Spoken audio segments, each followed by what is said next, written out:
Hello, welcome to the Developing Proficiency Scales video.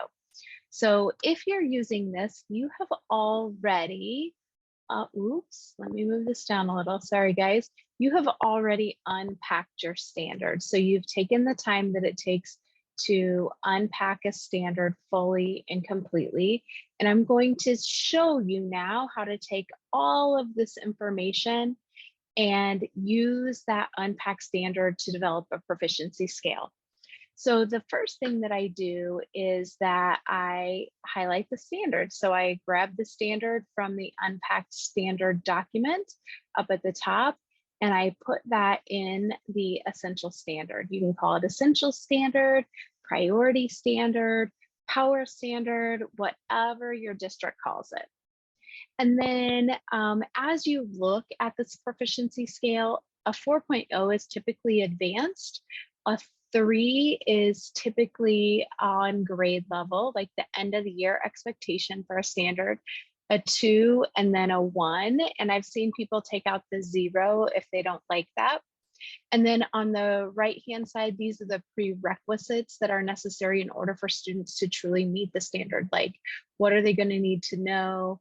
And then sometimes for here, we've said basic processes. We do that a lot when it's like they need to understand the reading process or the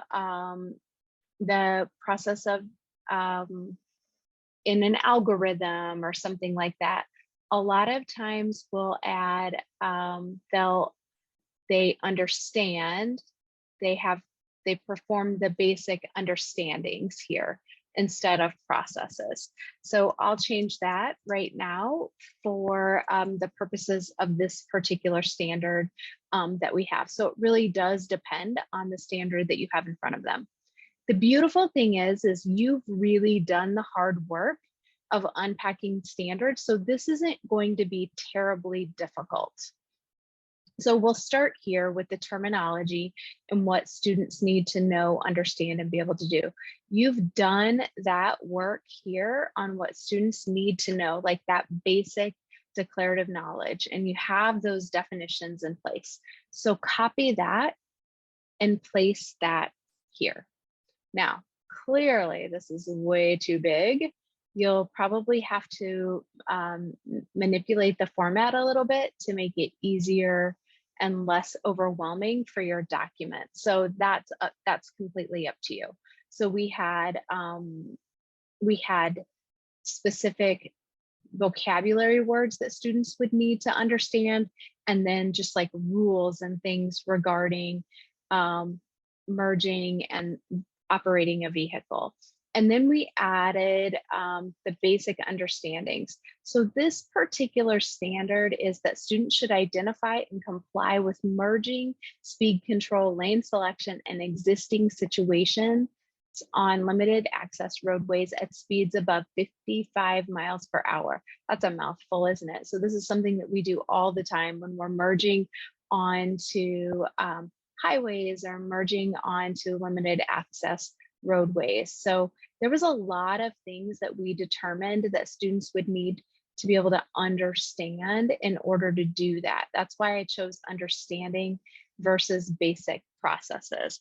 And some of the standards in driver's ed, we could probably stick with basic processes, but there were a lot of understandings that we felt like students needed.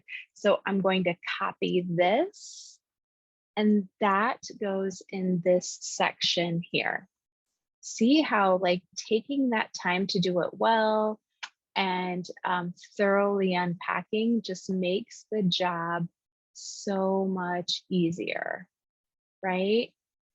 Okay, so we have this here. Students need to understand and know and understand all of this in order to truly be able to do what the standard's asking them to do.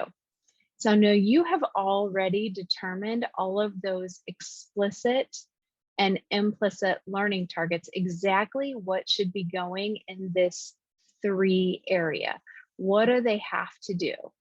So we take that explicit and we plug that in here.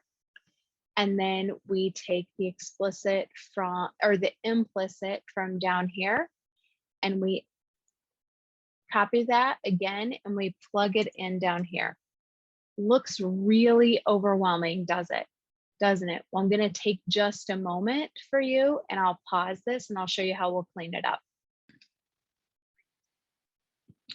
Okay, welcome back. I cleaned this up quite a bit, and I want to just give you some information on what I did. So I took all of the information from our unpacked standard, and we were able to place that within our proficiency scale. And so some things that I did is I worked on, I made the font smaller, so that made it a little more palatable. It was less overwhelming, right? And then I took the language. One of the things that I did was I made sure that the language of the standard that was in the unpacked was on the proficiency scale. So we had a lot of explicit or implicit teachings that we had determined in the knows, understands, and be able to do's. And those help us understand the level of what the mastery looks like. So it's really important that we work with our colleagues and help them understand that as well. But that did not stay within the proficiency scale. We did take that out and make sure that everything matches the language of the standard. And we want to be really specific in matching the language of the standard and on our proficiency scales and in our assessments with students, because it's really important for our students to understand that academic language that they'll see in various areas. And so what you'll see too is there are each of the learning targets is outlined here. Something that you could think about doing is they could consider putting this in a nice order of the easiest to the hardest kind of thing. So it might be easier for students to comply with, say, speed than, oops, hold it, let me undo that. Sorry, guys. It might be easier for them to comply with speed control and then lane selection next. Oops, I did something. Sorry about that. Okay. Yep, that's how it goes, right? And then lane selection and then merging. So thinking about even within your each level, it going from easiest to hardest. And so I would change that within this score too. So speed control, merging being the hardest. So I could just move this to the bottom and you can see how that would be a hierarchy of skills within each area on the proficiency scale. And then there were some things that I did add that are not the language of the standard, and that comes from the unpacked, especially those explicit or implicit areas. And so thinking about a level 4 being above grade level, I added some things that they need to be able to do and to be above what the standard is asking them. And then the score of a 1, I thought before identifying is just knowing that language, those terms. And so I could say knowing terms, know the terms merging, speed control, and lane selection. And so you can see how a student or a teacher could pick this up and assess the level of mastery or level of proficiency, mastery being the 3, the level of proficiency where a student is and knowing what their next steps are. I hope you find this helpful. Have a great day.